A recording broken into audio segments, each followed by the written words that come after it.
Before we get into all the details of planning, we want to know, who are you getting married for? And not to be all up in your business, but why are you getting married? I mean, why?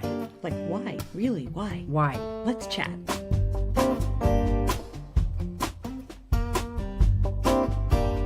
I'm Rachel. And I'm Tess, and this is We Gather 2, your wedding survival guide from two pros who've seen it all and lived to overshare. We bring the style, the chaos, and just enough inappropriate laughter to get the side eye during cocktail hour. Remember, love is sweet, but planning is feral. But don't worry, we've got you. Hello, and welcome back to We Gather 2. Starting in our next episode, things are going to get down and dirty. We're going to be diving straight into the nitty-gritty of planning your wedding or elopement, the real logistical stuff. We'll be talking about how to set a budget without losing your will to live, which pros you want to book yesterday, and which ones can wait a little while, as other important right out of the gate needs will take precedent. But not quite yet. Today, we're going to be bringing it back to the real roots, the why and the who of your wedding. So let's start with a good question. The question. Who are you getting married for? And here's a bit of tough love moment. So if your mind is kind of racing with things like, well, my mom's always wanted a big fancy wedding. My friends expect this. Aunt Sheila's going to be furious if she's not invited. You need to stop. You need to just stop right there, rewind, because this day is all about the two of you. It just is, just the two of you. If your answer is then saying, well, we're doing this for us, then brilliant, because once the world knows you're engaged, you're going to be opening up to a whole parade of opinions. You're going to have banners and snacks, and they're all going to be showing up with no invitation whatsoever. So the part of today's mission is to help you survive what we like to call the advice avalanche. Listen carefully, because once the news is out, everyone, and I mean everyone, wants to weigh in on your day. We're going to give you some survival tips on how to thread the needle, bob and weave, and have some tactics and responses to keep in your pocket, ready to whip out at a moment's notice. And it's rarely when you're emotionally prepared. Do you remember that? I mean, No, you'll the be just like, conversations always come up in the car when you're like not ready for it. And you're like, so anyway, about your dad's wife, can she not be at the family table? yeah, you know what? I think I'm convinced that this is great preparation for parenthood, because your kids are going to do this too. You know, you just be like happily folding laundry, doing your thing, and your kid comes bounding up. Today, I learned what gonorrhea is. Do you want to know about it? Yeah, that might have happened. You know, so this is kind of preparation. Like, put the laundry down. Okay, we're going to have a talk now. So anyway, I'm getting sidetracked, but yeah, that's going to happen to you in the wedding. So it's really good preparation. Yeah, for sure. People are going to have all kinds of opinions. Are you going to wear white? Oh, yeah. Write your own vows. You must do a sit-down meal, because buffets are tacky. Yeah, don't do food trucks. Yeah, and our personal favorite as photographers, you know, make sure that photographer gets the shot where you fake the laugh with your friends and then you look off in the distance. I've been followed by those people. Yeah, I'm having so much fun. Over my shoulder. Look at all the brothers, they're together right now. Look at the brothers together right now. But grandmother's over here, but the brothers.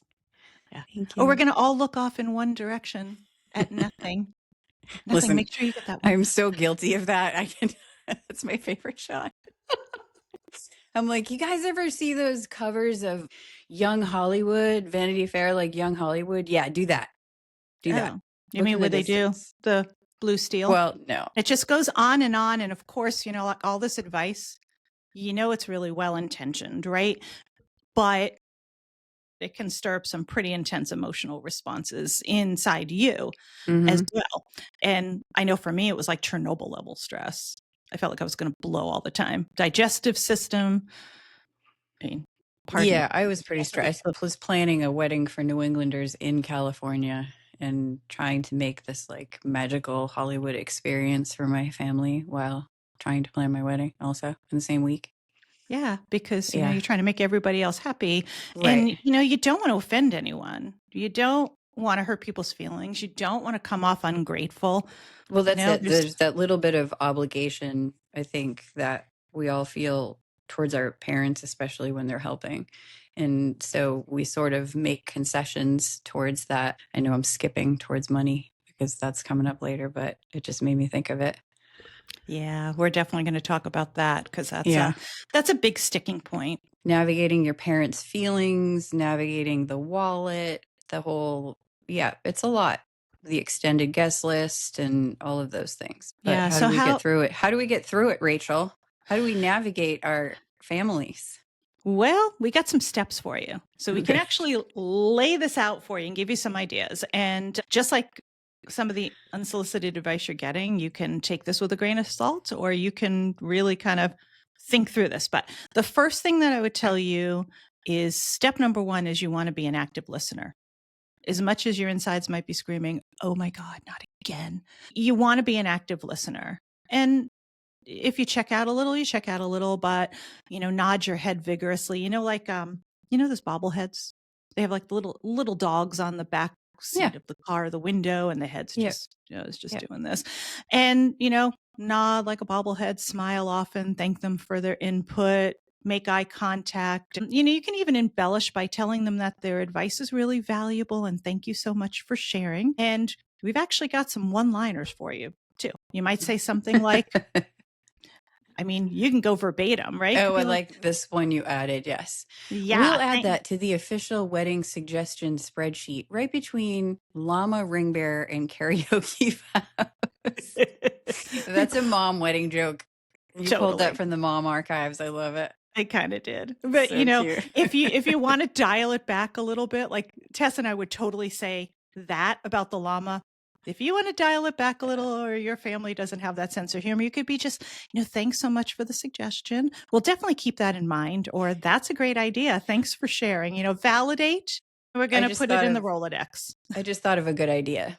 What you could do it might be too late at your wedding shower, but what you could do say there's a family event a year out between your wedding and the time you get engaged. It would be really fun to put out a suggestion box for your family. And this is your chance to write everything that you would like to see at our wedding down on paper and put it in the box. And then at the wedding, the couple takes the box and throws it in the bonfire after and says, "Thank you. This was our party, though." Wow, that's so Because your party sassy. is for everyone. I mean, we say that it's for you and it really is, but you're throwing a bash and you want people to come and have fun. That would be super fun though to do a box. For that, lots of people would get cheeky about Yeah. things and make funny suggestions, and some of them might actually be quite good depending on the sense of humor of your wedding party. You could pull them out and at different points in the night, and Yeah, that would that's a be great idea. really interesting. That would be fun. That would be really fun. Somebody needs to proofread them first, though, just to make sure that they're all somewhat appropriate. Oh, I don't know. I think you go totally blind. That makes it even more fun. When naked. Are we going to go back to the naked men in the koi pond from oh no? Yeah, I hope we get to. Yeah, I hope somebody takes our advice on that one. I like the suggestion box. It's fun. You could do it at like Christmas, and then you could have it at the wedding, or you could read everything at your wedding shower or whatever. I think that would be a blast. That would be a blast. But I think in all seriousness, though, at the end of the day, the advice, it comes from the heart. It comes from love. And graciousness is really your shield about this.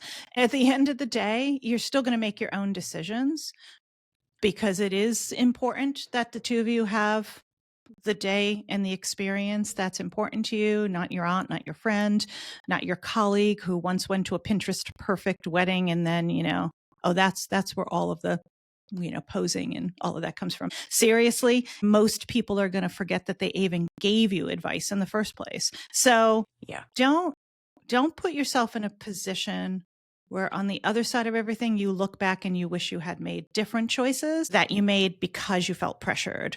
Go with that gut. I think like all things in life, it's a good lesson, right? Go with that gut and stay guilt-free. Yeah, listen to your instincts. Yeah. Yeah, it usually boils down to money. So why don't we just get into it because it's the dirty part. Yeah, when a it comes couple to of things planning a before wedding. that. I'm going to throw something in because this will tie into next week because we're going to have a fabulous planner on with us. But a couple of Yes. other steps that are really important is you may want to seriously consider a planner because they're just badasses and awesome at what they do, and And they the can be a buffer. And buffer. you Yeah. can just blame the planner. And you can tell I the didn't think planner, tell your parents that the planner has final say in everything. That's what we paid her for, him for. If things go wrong, you can.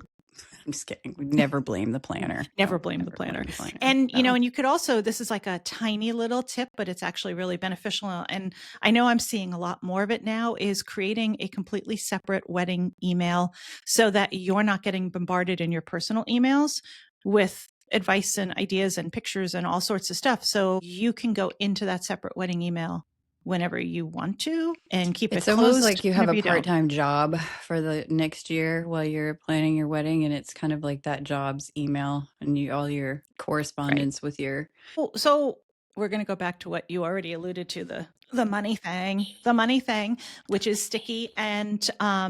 this is where you seriously have to lay down those boundaries. You have to set Yeah. those boundaries when other people are helping you financially. And Yeah. it's super common for family members to kick in or people want to offer Mm-hmm. help. But oftentimes it's also common that if they're contributing, they expect a say in these things. And so right out of the gates, the key thing for you is to be clear and have tactful communication with them before even any money exchanges hands. Because when it comes to weddings, like, you want a little family drama, a little family bonding. It's the realization when somebody gives you money and then Mm-hmm. they realize that they did not just buy creative control over your wedding.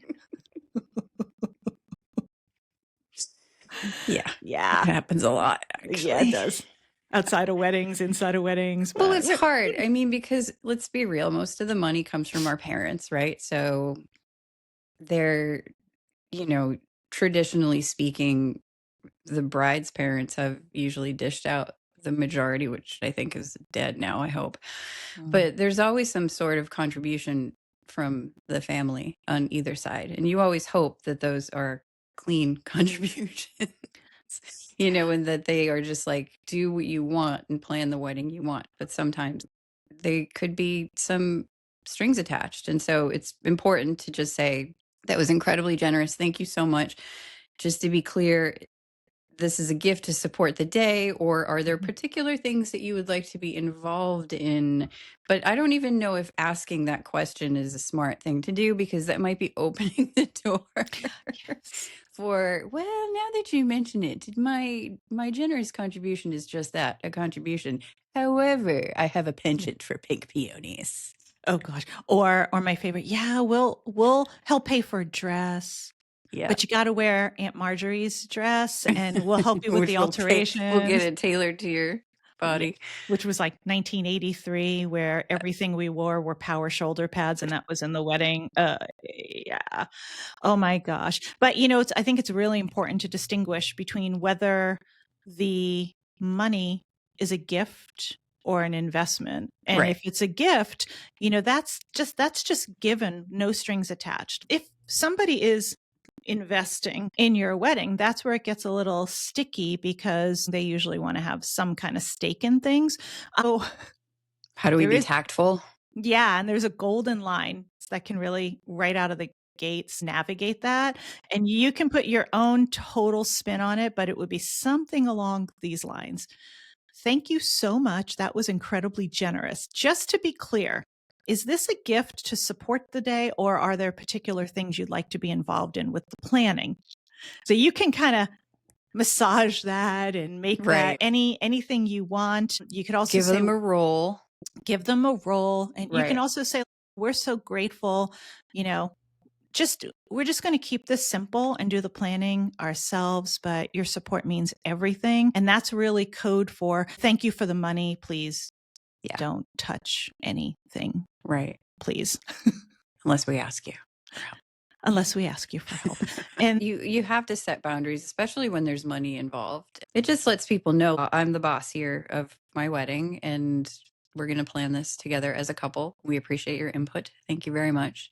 We'll take your ideas and suggestions into consideration, but respectfully speaking, we kind of have a plan.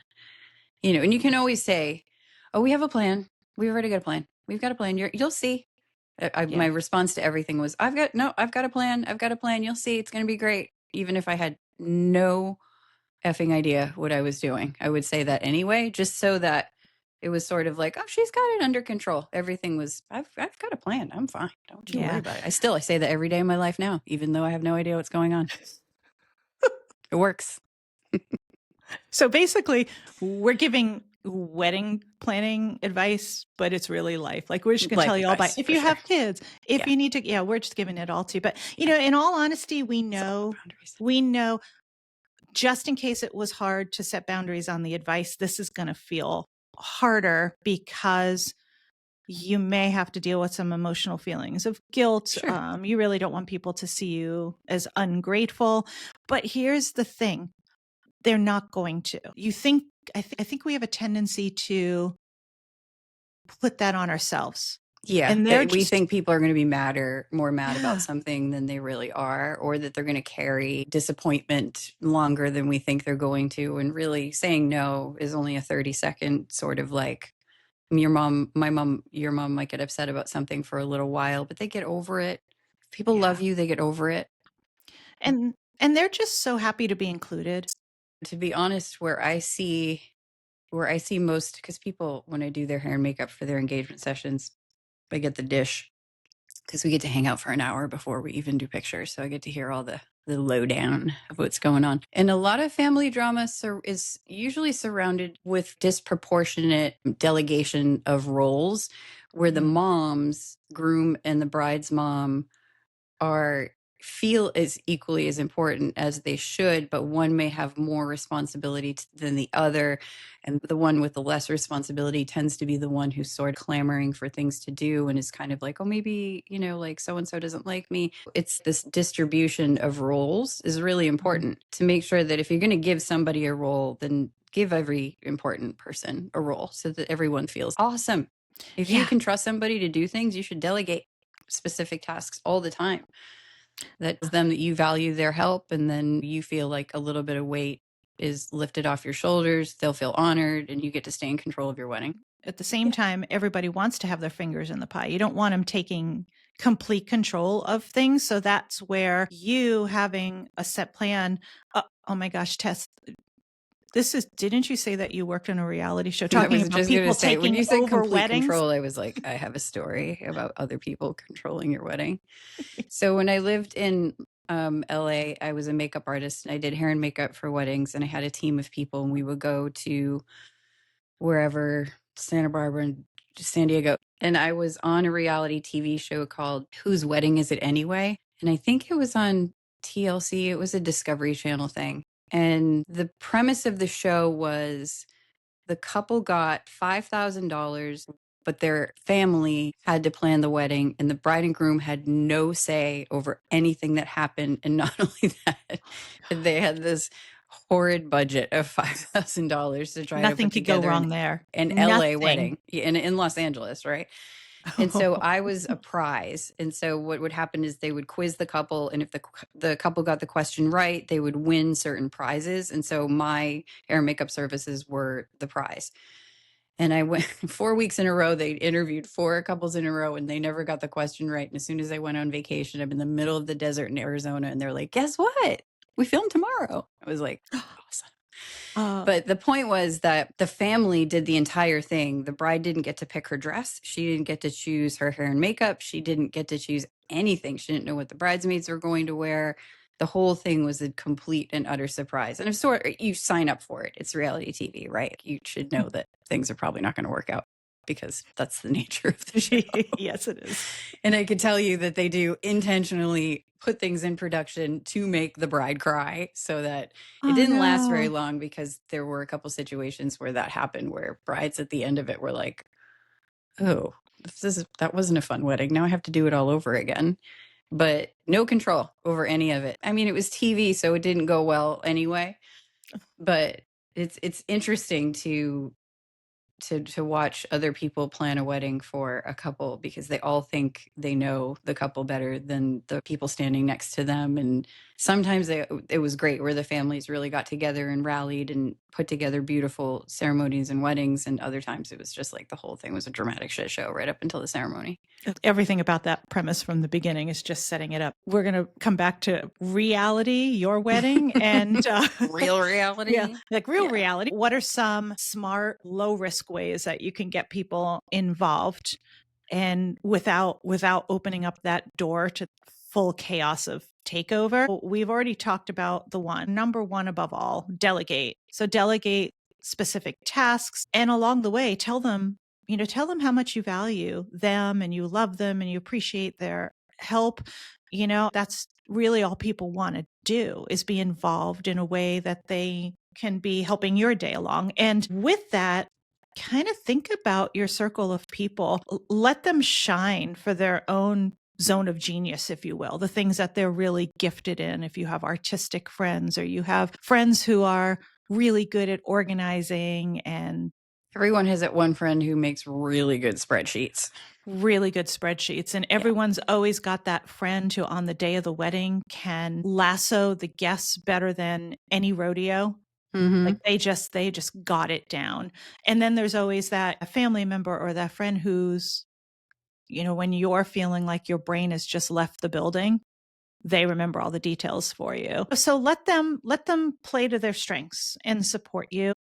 The other piece with that is, when you are delegating some of these things, invite in meaningful moments. For instance, somebody who's really special to you, let them do a reading at your ceremony. Or, I think about, we always photograph our elder generations at weddings a lot, and how Mm-hmm. sweet they are, so maybe invite them to give a marriage tip or 2 or 5 during a toast. That will just help them feel Yeah. so included and valued. And then, of course, we kind of going back to that suggestion box. That's always really fun too. But, at the end of the day, you're engaged, you're planning your wedding, they feel heard and valued, but you still retain your veto power through the Yep. process. And it goes back to the first question: who are you getting married for? There's the actual act of getting married and your vows and signing the paper. And that's a private thing between two people, the promise that they make. But you choose to make this promise in front of your friends and family and the people that love you. And it gives it extra weight because you've got people gathered around you who are holding the same intention. And so at the end of the day, what is the message you want to get across, and who are you holding the space of your wedding for? Is it for your entire family? Is it for your friends from college? Is it for you two specifically in an intimate way? There's a lot of different ways to look at it, and being able to bring that vision together from kind of a mushy sort of lovey-dovey place, I always feel like is a really good place to start. Because if you can start the foundation as gushy and lovey as you possibly can, and then build from there, then it's balanced out in the end. When I do engagement shoots, I'm just like, get in there and snuggle her, like So true. whisper things in her ears. I really want people to just be like, yeah, we're doing this for the deep, deep, deep, deep, deep love of it all. Right? Yeah, because the truth is, the whole experience, from the moment you're engaged through the planning, through the everything, it can get really noisy. It can just get Well, it's so always noisy, and external noise from everybody else. yeah, and you could Yeah. lose each other, the expectations, and not the expectations of other people alone, expectations that you have on the advice avalanche we were talking about, sometimes from people that you just truly love deeply. And it's easy to lose each other in the process. It's easy to start making choices to keep other people and not honoring the two of you. But this day, this experience, it's about your partnership.